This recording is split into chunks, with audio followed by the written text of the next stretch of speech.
Urban planning, it can seem complex, maybe a bit dry sometimes, but often there are some really fascinating stories hidden in those documents. Today we're diving into one of those stories. It's unfolding right now in Ann Arbor, Michigan, and it's all about their public parks. Yeah, the core issue here involves some pretty serious allegations. We're talking about potential data manipulation, specifically within Ann Arbor's new Comprehensive Land Use Plan. They call it the CLUP. And this seems to be directly impacting how they count their parkland, their green spaces. So our mission today is to really unpack the sources we've got.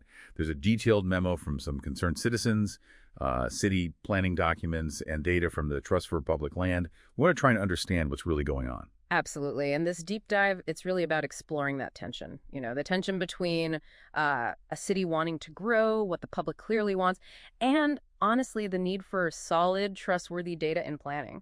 We're just going to lay out what the sources say, focus on the information itself. We're not taking sides here, just presenting the material. Okay, so let's get into it. What's the main claim here?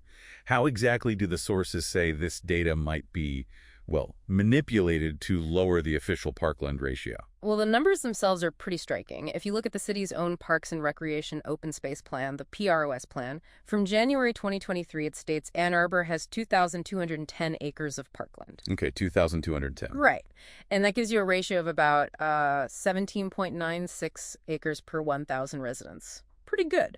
But then you look at this draft CLUP, and it seems to be using, an incomplete data set. It only shows 1,726 acres. Oh, wait. That's a big difference. It is. That drops the ratio down to just 13.9 acres per 1,000 residents. So doing the math quickly, right, that's like a 22% reduction. Exactly. A 22% drop in the official parkland ratio, just based on the data set used in this draft plan. Wow. And what kind of land are we talking about? What makes up that missing acreage? It's nearly 500 acres. Yeah, it's significant. The sources point to roughly 484 acres missing. And this includes both of the city's municipal golf courses, Leslie Park and Huron Hills. Both golf courses. Okay. And several nature areas as well. They're just not included in that lower CLUP number. And this ties into the Trust for Public Land, right? The TPL. It does. TPL runs the ParkServe system, which maps parks nationally, calculates walkability, all that good stuff. But TPL is really clear. The cities themselves are responsible for making sure their data is accurate and complete. Right. And what our sources seem to suggest is Ann Arbor's data in that system hasn't really been updated properly since 2018. That's the claim, 2018, even though apparently city officials knew about these big omissions, like the golf courses. Which seems quite different from other cities. I think the sources mentioned Detroit, Grand Rapids. Yeah, stark contrast. Detroit and Grand Rapids, they apparently submit quarterly updates. Madison, Wisconsin has made hundreds of updates. So Ann Arbor's data seems, static, according to these documents. Interesting. And what's also kind of fascinating is that TPL itself actually advocates for keeping municipal golf courses as public parkland. They actively oppose converting them to other uses like development. Okay, so TPL wants accurate data, and they support keeping golf courses as parks. But Ann Arbor's data seems out of date and excludes them. So why does this matter to you, the listener, or the Ann Arbor community? The sources argue this looks like an attempt to get around a specific voter decision, doesn't it? It seems connected, yes.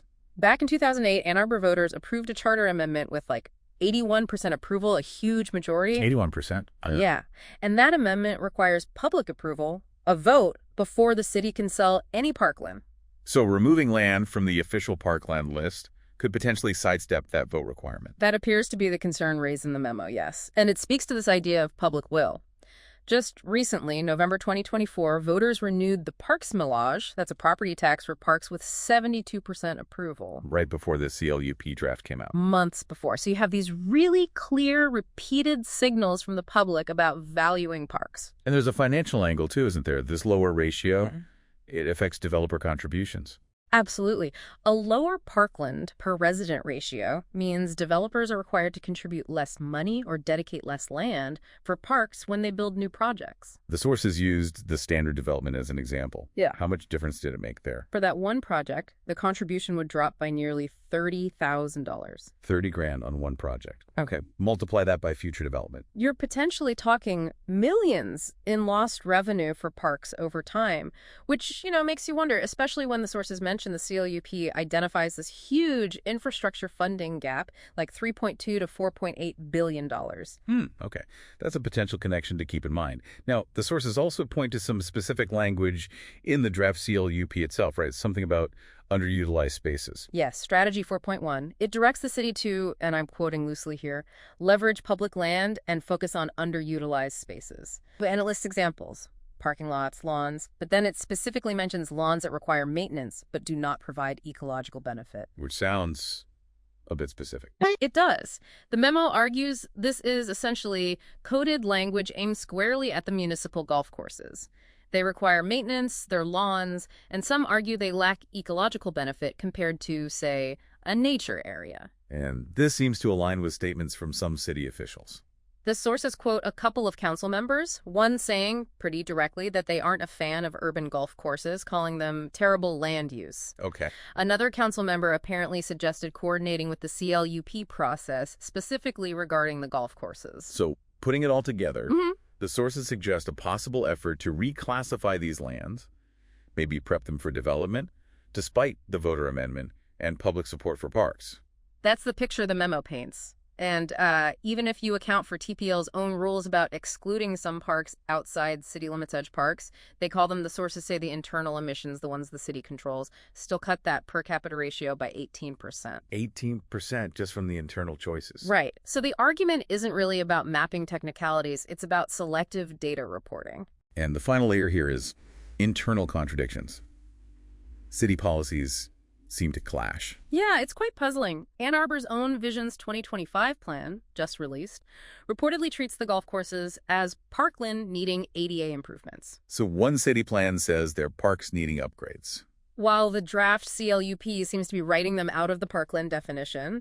And at the same time, the city apparently honored the Huron Hills Golf Clubhouse for its historic charm. It's a mixed message, to say the least. Okay, wow. That was quite a dive through the details. It really seems to boil down to this core tension, doesn't it? Ambitious city growth plans versus these deeply held community values about green space, about public land, and maybe about trusting the process. Exactly. And it leaves us with a really important question for you, the listener. When you see official data seeming to diverge from long-standing public decisions, like that 2008 vote or the recent millage renewal, how do communities ensure transparency? How do you uphold that democratic governance in something as vital as planning your city's future? What part of this whole situation stands out most to you?